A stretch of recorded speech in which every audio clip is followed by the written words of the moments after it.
আসসালামু আলাইকুম। সবার আগে বাছাই করা ১০টি আন্তর্জাতিক খবর জানিয়ে দেব। প্রথমেই থাকছে শিরোনাম। তবে তার আগে অনুরোধ থাকবে ভিডিওটিতে একটি লাইক দিবেন।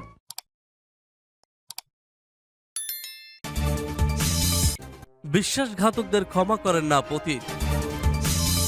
এরপর জানিয়ে দেব ওয়াগনারের পিঠো টান থেকে শিক্ষা নেবে চীন, উত্তর কোরিয়া। এদিকে ওয়াগনার ড্রামার সুযোগ নেওয়ার চেষ্টায় ইউক্রেনের ফ্রন্ট লাইন ধরে রেখেছে রুশ বাহিনী। জানিয়ে দেব ফিলিস্তিনিদের পাল্টা হামলায় ৪ ইসরায়েলি নিহত। এদিকে রাশিয়া ছাড়ছেন ওয়াগনার প্রধান। সর্বশেষ জানিয়ে দিব আন্তঃসীমান্ত সন্ত্রাস দমনে যুক্তরাষ্ট্র ও ভারতের আহ্বান প্রত্যাখ্যান করল পাকিস্তান। শুনছিলেন সংবাদ শিরোনাম, এখন বিস্তারিত। তবে তার আগে অনুরোধ থাকবে ভিডিওটিতে একটি লাইক এবং কমেন্টস করে জানিয়ে দিন আজকের এই ভিডিও সম্পর্কে আপনার মূল্যবান মতামত। আর হ্যাঁ বন্ধুরা, অবশ্যই ঝটপট করে এই ভিডিওটি আপনার বন্ধুদের মাঝে শেয়ার করে ছড়িয়ে দিন আর জানিয়ে দিন আপনি কোন জেলা থেকে বা কোথা থেকে আমাদের সংবাদ শুনছেন এবং দেখছেন। বিশ্বাসঘাতকদের ক্ষমা করেন না পুতিন। মার্কিন সংবাদ মাধ্যম সিএনএন-এর মস্কোর সাবেক ব্যুরো প্রধান জিল ডগার্ড বলেছেন, পুতিন বিশ্বাসঘাতকদের কখনো ক্ষমা করেন না। ক্রেমলিনের কাছেও ওয়াগনার প্রধান একজন বিশ্বাসঘাতক হিসেবে রয়ে গেছেন। শনিবার সিএনএন-কে সাক্ষাৎকারে একথা বলেন তিনি আরো বলেছেন, আমি মনে করি পুতিন কখনোই এ ধরনের অপরাধ মেনে নেবেন না। পুতিনের জন্য প্রিগোজিন হুমকি, তা তিনি যেখানেই থাকুন না কেন। সাক্ষাৎকারে জিল ডগার্ড বলেছেন, রাশিয়ায় যে বিশৃঙ্খলা দেখা দিয়েছে তার দামতে রুশ প্রেসিডেন্টকে একজন বিচক্ষণ নেতা হিসেবে ভূমিকা পালনে দেখা যায়নি। সত্যিকার অর্থে তাকে দুর্বল দেখা গেছে। আমি যদি পুতিন হতাম, রস্তভের রাস্তায় সেই লোকদের নিয়ে চিন্তিত হতাম যারা ওয়াগনারকে দেখে উল্লাস করেছিলেন। সাধারণ রাশিয়ানরা কেন অভ্যুত্থান ঘটাতে চাওয়া লোকজনকে দেখে রাস্তায় উল্লাস করেছেন? তার মানে হয়তো তারা ওয়াগনারকে সমর্থন করেছেন। যাই হোক না কেন, এরকম ঘটনা পুতিনের জন্য সত্যি খারাপ খবর। উল্লেখ্য, একদিনই রাশিয়া কাঁপিয়ে দিয়েছে দেশটির সশস্ত্র ভাড়াটে বাহিনী ওয়াগনার। যদিও রক্তপাত এড়াতে মস্কো অভিমুখে তার বাহিনী যাত্রা থামিয়ে দেন দলটির প্রধান ইয়েভজেনি প্রিগোজিন। শনিবার বেলারুশের প্রেসিডেন্টের সঙ্গে সমঝোতায় পৌঁছানোর পর কিছুটা স্বস্তি ফিরে দেশটিতে। সমঝোতা অনুযায়ী রাশিয়া ছেড়ে বেলারুশে পাড়ি জমাচ্ছেন প্রিগোজিন। ওয়াগনারের পিঠোটান থেকে শিক্ষা নেবে চীন, উত্তর কোরিয়া। রাশিয়ার বিরুদ্ধে সশস্ত্র বিদ্রোহ ঘোষণার পর পিছু হটে এসেছে ওয়াগনার বাহিনী। ওয়াগনার বিদ্রোহে সৃষ্ট রাশিয়ার সংকটে তীক্ষ্ণ নজর রেখেছে পুরো বিশ্ব। বিদ্রোহে ওয়াগনার পিঠদান দিলেও এ থেকে চীন ও উত্তর কোরিয়া শিক্ষা নেবে বলে মনে করছেন সিউলের ইউয়া ওমেন্স বিশ্ববিদ্যালয়ের আন্তর্জাতিক অধ্যয়ন বিভাগের সহযোগী অধ্যাপক লেফট এরিক ইজলি। তিনি বলেন, মস্কোর ক্ষমতা কাঠামো পরিবর্তনের সক্ষমতা ওয়াগনারের নেই, তবে এই বিদ্রোহ পুতিনের নীতি যে টেকসই না তা নির্দেশ করেছে। রাশিয়া, চীন, উত্তর কোরিয়ার বলয়ের ওপর এর প্রভাব থাকবে। মস্কোর মতো ভুল এড়াতে নিঃসন্দেহে এ থেকে শিক্ষা নেবে বেইজিং ও পিয়ংইয়ং। এছাড়া ওয়াগনার বিদ্রোহ এশিয়া প্রশান্ত মহাসাগরীয় অঞ্চলেও প্রভাব ফেলতে পারে বলে মনে করেন তিনি। ইউক্রেন যুদ্ধের পর থেকে চীনের সঙ্গে সম্পর্ক ঘনিষ্ঠ করে আসছেন রুশ প্রেসিডেন্ট ভ্লাদিমির পুতিন। এমনকি চীনা প্রেসিডেন্ট শি জিনপিং এর মস্কো সফরে দুদেশের সম্পর্ক নবযুগে নেবার বিষয়ে সম্মত হন তিনি। এর আগে রক্তপাত এড়াতে শনিবার যোদ্ধাদের মস্কোর দিকে অগ্রসর হওয়া স্থগিত করে ওয়াগনার গ্রুপ এক অডিও বার্তায় এই ঘোষণা দেন ওয়াগনার প্রধান ইয়েভগেনি প্রিগোজিন। তিনি বলেন, যোদ্ধারা শনিবারে সেনা শিবিরে ফিরে আসছেন। এর কিছুক্ষণ আগে বেলারুশের প্রেসিডেন্ট আলেকজান্ডার লুকাশেঙ্কো জানিয়েছিলেন, ওয়াগনার বাহিনীর মস্কো অভিমুখী পদযাত্রা স্থগিত করতে তিনি প্রিগোজিনের সঙ্গে আলোচনা করেছেন। আলোচনায় প্রিগোজিন তার প্রস্তাব গ্রহণে সম্মত হন বলেও জানায় লুকাশেঙ্কোর কার্যালয়। শনিবার রাশিয়ার দক্ষিণাঞ্চলের শহর রোস্তভ অন দন দখলের পর রাজধানী মস্কোর দিকে অগ্রসর হচ্ছিল ওয়াগনার বাহিনী। মস্কো অভিমুখী পথের অর্ধেকের বেশি অতিক্রমও করে তারা। রুশ সেনারা তাদের গতিরোধ করতে চাইলেও তেমন সুবিধা করতে পারেনি। এরই মধ্যে মস্কোমুখী যাত্রা স্থগিতের কথা জানালেন প্রিগোজিন।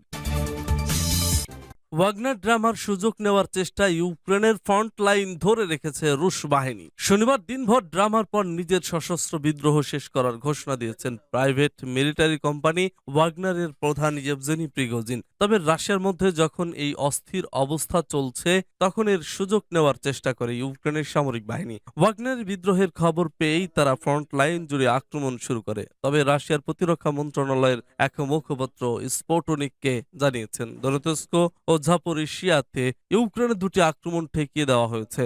মরিয়া হয়ে আক্রমণ করে বহু ট্যাঙ্ক, যুদ্ধযান এবং সেনা হারিয়েছে ইউক্রেন। তিনি আরো বলেন, মাকারোভকা এলাকায় ইউক্রেনের আক্রমণ ঠেকিয়েছে রাশিয়ার ভস্তক গ্রুপের সদস্যরা। তাদের প্রতিরোধের কারণে ইউক্রেন আবারও কিছু পিছু হটতে বাধ্য হয়। এর আগে শনিবার ক্রেমলিনের মুখপাত্র দিমিত্রি পেসকভ জানান, ওয়াগনারের বিদ্রোহ ইউক্রেন যুদ্ধে প্রভাব ফেলবে না। রাশিয়া যে অগ্রগতি ধরে রেখেছে তা অব্যাহত থাকবে।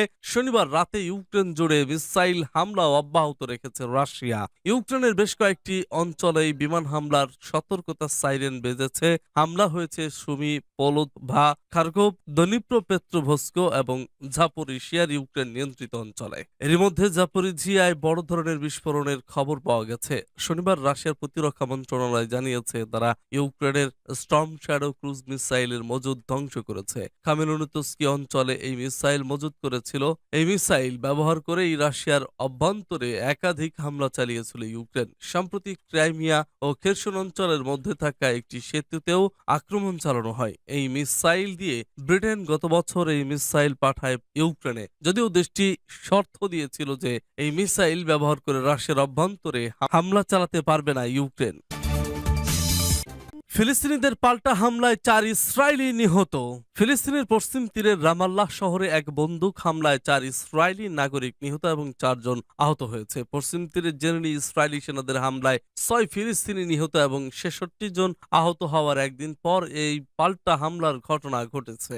ইসরায়েলি গণমাধ্যমের বরাতে মঙ্গলবার এই তথ্য নিশ্চিত করেছে কাতার ভিত্তিক সংবাদ মাধ্যম আল জাজিরা। জেরুজালেম পোস্ট জানিয়েছে মঙ্গলবার বিকেলে পশ্চিম তীরের কেন্দ্রীয় পার্বত্য অঞ্চল নাবলুস ও রামাল্লাহ শহরের মাঝামাঝি ইহুদি বসতি এলির কাছে একটি গ্যাস স্টেশনের রেস্টুরেন্টে 2 ফিলিস্তিনি গুলি চালায়। এতে 4 ইহুদি বসতি স্থাপনকারী নিহত ও 4 জন আহত হয়েছে। আহতদের হাসপাতালে ভর্তি করা হয়েছে। ইসরায়েলি সামরিক বাহিনী জানিয়েছে বন্দুকধারীরা একটি গাড়িতে করে সেখানে পৌঁছায় এবং একটি রেস্তোরাঁয় গুলি চালায়। ওরিফ গ্রামের বাসিন্দা মোহাম্মদ ফালেহ শাহ দেহকে এবং খালেদ মোস্তফা সাবাহ এ হামলা চালিয়েছে।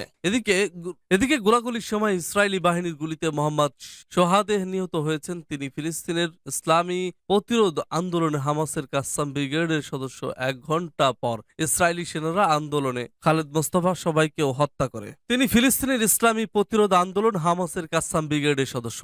এর কয়েক ঘন্টা পর ইসরায়েলি সেনারা খালেদ মোস্তফা সাহেব সাবাহকে হত্যা করে। ইসরায়েলের প্রতিরক্ষা মন্ত্রী ইয়োভ গ্যালান্ট দেশটির সেনাপ্রধান ও অন্যান্য শীর্ষ নিরাপত্তা কর্মকর্তাদের সাথে এই হামলার বিষয়ে বৈঠক করেছেন। ওই অঞ্চলে নিরাপত্তা জোরদার করা হয়েছে। রাশিয়া ছাড়ছেন ওয়াগনার প্রধান।